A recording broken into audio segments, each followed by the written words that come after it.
स्टेजवरती यायचे, स्टेजवरती यायचे 2 मिनिटासाठी स्टेजवर. आपले दादा सिद्धार्थ दादा सिद्धार्थ दादा आपले दादा सिद्धार्थ दादा साऱ्या मनात टाकून भरला एकच योगदार, साऱ्या मनात टाकून भरला एकच योगदार. आपले दादा सिद्धार्थ दादा आपले दादा सिद्धार्थ दादा सिद्धार्थ दादा आपले दादा सिद्धार्थ दादा साऱ्या मनात टाकून भरला एकच योगदार, साऱ्या मनात टाकून भरला एकच योगदार. आपले दादा सिद्धार्थ दादा सिद्धार्थ दादा आपले दादा सिद्धार्थ दादा सिद्धार्थ दादा आपले दादा सिद्धार्थ दादा.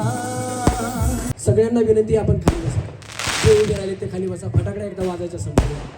तर लाडक्या बहिणी आहात तुम्ही आणि तुमचे लाडके हे सिद्धार्थ दादा आहेत, आपले लाडका आमदार आहे. आणि आज लाडका आमदार आपल्या लाडक्या बहिणीसाठी, लाडक्या बहिणीची ताकद वाढवण्यासाठी, आपल्या पूजाताईंसाठी इथे कार्यक्रमाच्या ठिकाणी आले आहेत. जर तुम्हाला कार्यक्रम आवडत असेल तर सन्माननीय पूजाताई आणि आपले दमदार आमदार, अभ्यासू आमदार, युवा आमदार, लाडका आमदार सन्माननीय सिद्धार्थ दादा शिरोळे यांच्यासाठी हात वरती करून टाळ्या वाजवायच्या. आणि मी जास्त न बोलता या ठिकाणी सन्मान सिद्धार्थ दादांचा होतोय. ताईंना विनंती की आपण या ठिकाणी दादांचा सन्मान करायचा आहे. सगळ्यांच्या जोरदार टाळ्या झाल्या पाहिजेत. आपले दादा सिद्धार्थ दादा आपले दादा सिद्धार्थ दादा सिद्धार्थ दादा आपले दादा सिद्धार्थ दादा साऱ्याच्या मनात टाकून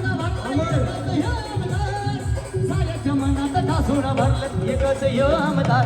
आपले दादा सिद्धार्थ दादा आपले दादा सिद्धार्थ दादा.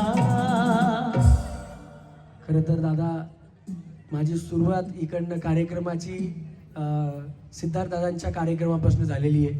आणि दादा त्यावेळेस नगरसेवक पदासाठी उभे होते. दादांनी एवढी मोठी भरारी घेतली, एवढ्या लाडक्या बहिणी दादांच्या पाठीमागे आज आहेत. खरं तर तुम्ही खऱ्या लाडक्या बहिणी कुणाच्या आहेत माहिती आहे का?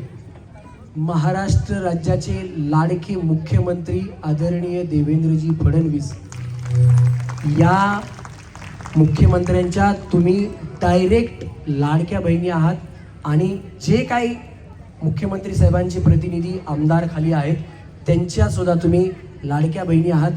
तुम्ही दादांच्या लाडक्या बहिणी झालात म्हणजे डायरेक्ट फडणवीस साहेबांच्या लाडक्या बहिणी आहात. मग आता आपल्याला तुम्ही दादांच्या लाडक्या बहिणी आहात, मुख्यमंत्र्याच्या लाडक्या बहिणी आहात, तसंच आपल्याला पूजाताईंच्या सुद्धा तुम्हाला लाडक्या बहिणी बनायचं आहे. म्हणजे खालून वरपर्यंत तुम्ही सगळ्यांच्या लाडक्या बहिणी होणार. आणि दादा आम्ही तुमच्यावरती म्हणजे असा प्रयत्नच करत होतो की दादा कधी येत कार्यक्रमात तुमच्यावरती एक आम्ही गाणं कधीपासून बनवून ठेवलंय. ते गाणं आम्हाला सादर करायचं होतं आणि आज आम्हाला प्रफुल्लदादा जागडे आणि पूजाताई जागडे यांनी ती संधी दिली आहे. गणेश ये इकडे. आणि हे गाणं खास प्रफुल्लदादांसाठी आम्ही घेतोय कारण प्रफुल्लदादांमुळे सिद्धार्थदादा इथे आलेले आहेत. तर सिद्धार्थदादांसाठी हे गाणं आम्ही सादर करतोय सन्माननीय पूजाताई जागडे, प्रफुल्लदादा जागडे यांच्या वतीनं. कर्णासारखा पुत्र मागील दार पाहिजे, कर्णासारखा पुत्र मागील दार पाहिजे, अंजनी सुता परी छाती भरदार पाहिजे, राजशिव छत्रपती शिवरायावानी कार्य दमदार पाहिजे. या बहुजनाच्या साठी सिद्धार्थदादा शिरोळे सारख्या भावी पिढीला आमदार पाहिजे. म्हणून दादांसाठी सांगायचे, अहो येतील किती अन जातील किती, येतील किती अन जातील किती, येतील किती अन जातील किती. तुमच्या डोळ्यानं तुम्हीच पारखा, तुमच्या डोळ्यानं तुम्हीच पारखा. असा आमदार मिळायचा नाही, लाडका दादा मिळायचा नाही, आमच्या सिद्धार्थदादा सारखा नोकरीला मिळायचा नाही, आमच्या सिद्धार्थदादा सारखा. अहो येतील किती अन जातील किती, अहो येतील किती अन जातील किती. तुमच्या डोळ्यानं तुम्हीच पारखा, तुमच्या डोळ्यानं तुम्हीच पारखा. लाडका दादा मिळायचा नाही, असा आमदार मिळायचा नाही, आपल्या सिद्धार्थदादा सारखा लोकनेता मिळायचा नाही, आपल्या लाडक्या दादा सारखा. टाळ्या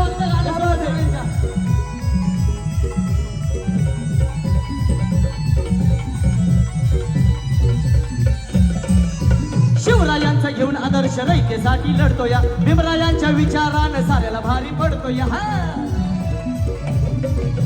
शिवरायांचा घेऊन आदर्श रयतेसाठी लढतो या भीमरायांच्या विचारानं साऱ्याला भारी पडतो या तुमच्या ध्यानात राहू द्या बरका त्यांच्या पुढं नाही कोणी मोठा बारका